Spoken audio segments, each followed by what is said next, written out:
రాష్ట్రంలో 60 లక్షల మందికి పైగా 2011 లెక్కల ప్రకారం వ్యవసాయ కూలీలు ఉన్నట్టుగా ప్రభుత్వం ప్రకటించింది. ఈ దేశంలో 14 కోట్ల మందికి పైగా వ్యవసాయ కార్మికులు వీళ్ళకు వ్యవసాయంలో పనులు లేకపోవటం వల్ల, యంత్రాలు రావటం వల్ల చేతినిండా పని లేదు.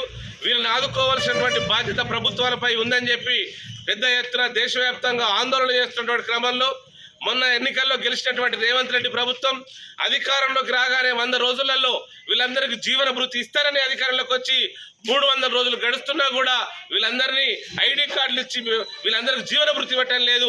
ఇప్పుడు 9వ తారీఖు నుంచి అసెంబ్లీ నడవబోతున్నటువంటి సందర్భంగా వ్యవసాయ కూలీలను ఆదుకోవటం కోసం వీళ్ళందరికీ జీవన భృతి ఇచ్చే విధంగా చర్యలు చేపట్టాలని, బడ్జెట్ కేటాయించాలని అఖిల భారత వ్యవసాయ కార్మిక సంఘం తరఫున ప్రభుత్వానికి విజ్ఞప్తి చేస్తున్నాం.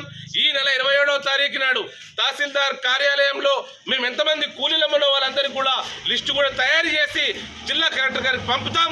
ఈ కార్యక్రమానికి వ్యవసాయ కార్మికులందరూ, కూలీలందరూ కూడా పెద్ద ఎత్తున వచ్చి హాజరయ్యి వ్యవసాయ కూలీలను నమోదు చేయించుకోవాలని విజ్ఞప్తి చేస్తున్నాం, పిలుపునిస్తున్నాం.